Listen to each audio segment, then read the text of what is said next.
What's good with YouTube? Y'all already know Big Flacco with a convict's perspective, and I'm gonna smash, dash, slide on through with a little bit of energy. Please hit the like, subscribe, comment, do all those things to help support this channel, and hit that bell notification for future fire content. Now, according to news reports, there was a riot yesterday at Ironwood State Prison, which 8 correctional officers were injured and 1 inmate. As part of a contraband investigation being conducted at Ironwood State Prisons, they were escorting the inmate across the yard in handcuffs. As they were escorting this inmate across the yard, he headbutted one of the staffs. One of the correctional officers straight headbutted, bam, hit him. This gave a reaction from correctional officers to start to attack a man who was already handcuffed. Now, according to reports, the inmates that started to rush staff, right, started to come with their fists and were throwing rocks and all kinds of stuff. It was like a mini riot that occurred on the yard. At the conclusion of this melee, lethal force was used to shoot into the crowd. Nobody got hit. At the end of this, eight officers, correctional officers, were injured and 1 inmate. Administration is reporting that a lot of this stuff that's been occurring on these yards, right? They're basically putting blame on that's occurring within the Mexican mafia. That there has basically been like a lot of killings and stuff in the aftermath of Mosca's death. This is all according to correctional officers, the correctional staff, and whatnot, a press release that was put out there. Okay, I'm not saying that this is the reason why, but this is what administration is claiming. So apparently this incident had to do with a Southsider, according to what I'm reading in the reports. Now, Ironwood does have a few PCRs, so I haven't been able to confirm if this happened on an active yard or an inactive yard. But pretty much they've been putting blame on a lot of stuff that's been occurring politically within the MA. Okay, I don't know if that's true, or I don't know if this is a statement that they're putting out for now, but that's what this pretty much was released in a press release. With the number amount of those that they claim that were involved, it's more than likely that this did occur probably on an active yard. Like I said, I can't 100% confirm it, but it makes more sense. You know, the problem I see with this whole situation, right, is that there was 8 correctional officers that were injured that were taken to outside hospitals, man. That's pretty major. I don't see correctional staff not trying to have a day of revenge, a day of reckoning. So I do anticipate to have more violence, more conflict, and more issues occurring in Ironwood State Prison. There's no way around it. It's kind of how in the 90s what happened in Salinas Valley during, I think, a Thanksgiving melee when staff were hurt, which kind of gave birth to the Green Wall. It's not every day you hear about a riot involving staff and inmates.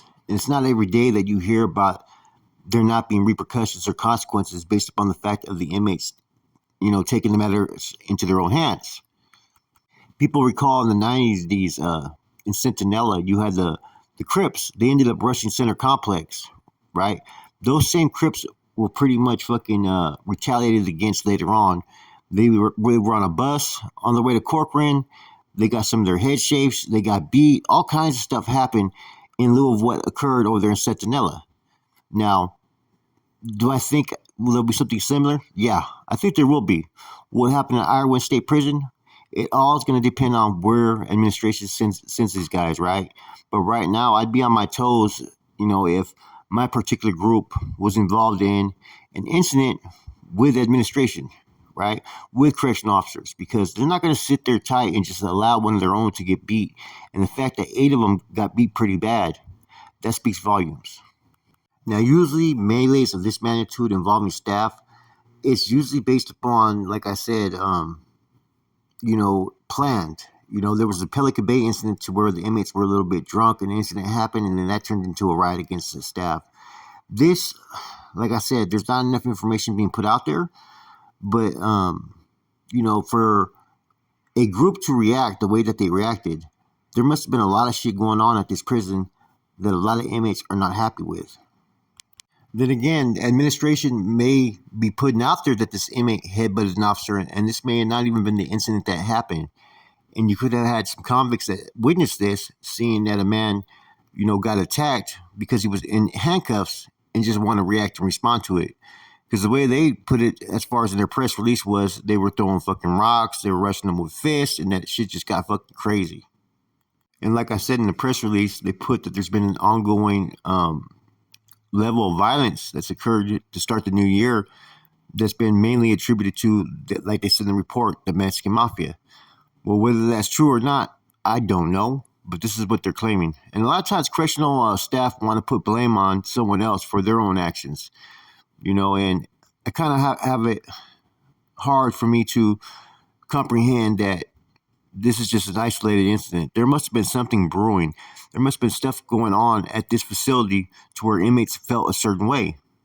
Like they said, they were doing a contraband investigation on the yard. Now, from past experience, a lot of times, incidents like this do not carry statewide green light being put on correctional officers. I don't think that's going to happen, right? Especially that nobody has died, right? Now, a lot of times, correctional staff assume, or other inmates assume, that, sureños or norteños will not get off on a correctional officer, which is not necessarily true. It depends, what type of acts these correctional officers take. Now, from a norteño standpoint, it's very, very rare, right? Now, on the sureño side, I've seen them get off a little bit more with correctional staff. I think Weddle Sherm said it in an interview.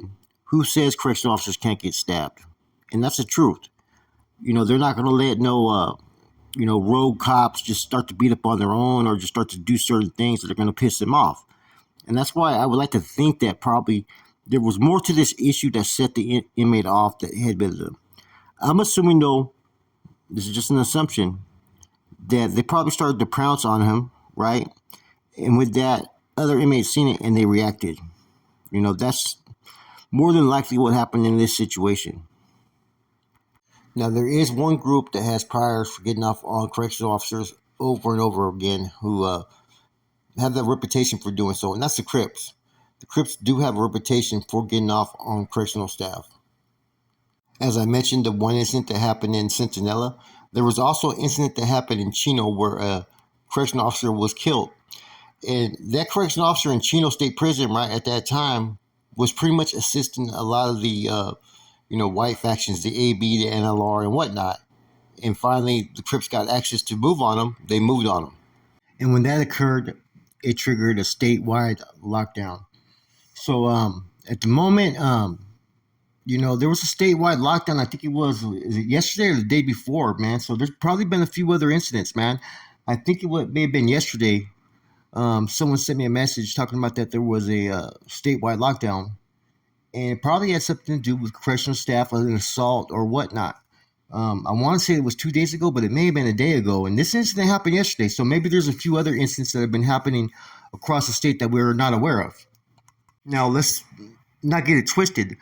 The Department of Corrections is also known for not reporting statistics, for also not reporting inmates that have been injured or hurt. So I wouldn't be surprised if there's a few inmates that are in the fucking infirmary or hurt that they're not reporting. I don't see them allowing one of their own just to get attacked and have 8 injured and only 1 inmate injured. That's just not going to happen, man. So, man, stay tuned to see what happens in Ironwood State Prison. I don't think we've heard the last of this incident. With that said, it's your boy Flacco, Convict's Perspective. I'm gone.